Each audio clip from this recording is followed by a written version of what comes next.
Imagine ruling a country for 42 years, being called a hero by some, a tyrant by others, a man who rose from the desert sands of Libya, only to meet a violent end in the very streets he once controlled.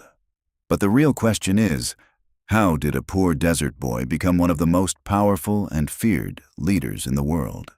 This is the story of Muammar Gaddafi. The story begins in 1942, deep in the Libyan desert. Muammar Gaddafi was born in a Bedouin tent, raised by nomadic parents who lived a simple life among the sands.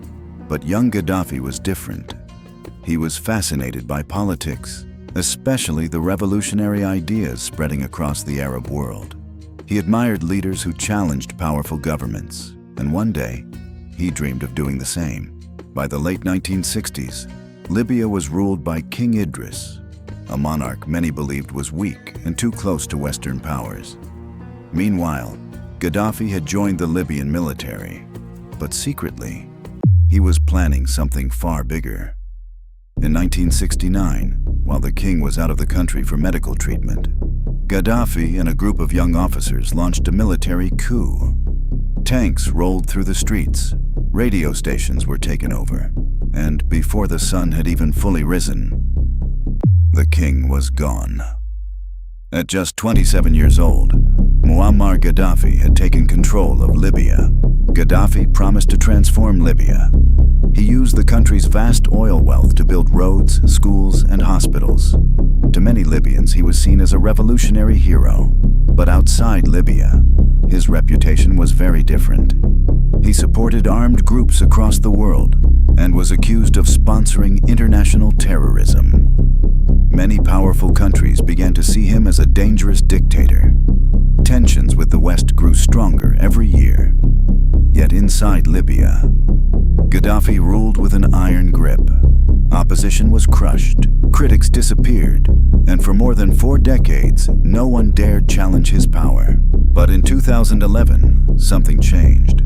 Across the Middle East, people were rising up against their leaders. The wave of protests became known as the Arab Spring. Soon, that wave reached Libya. Protests erupted, cities rebelled, armed groups began fighting Gaddafi's forces. What started as demonstrations quickly turned into a full civil war. For months, Libya was consumed by chaos, and the man who once ruled uncontested was suddenly losing control. By October 2011, Gaddafi was on the run. His last loyal fighters were collapsing. Then one day, near the city of Sirte, his convoy was attacked. Gaddafi tried to escape, but rebels found him hiding. The once powerful leader, who had ruled Libya for 42 years, was captured. And shortly after, he was killed. From a Bedouin tent in the desert, to the throne of an entire nation, to a violent end during a revolution. The story of Muammar Gaddafi remains one of the most dramatic rises and falls in modern history. A man who once seemed untouchable proved that in history, no ruler stays in power forever.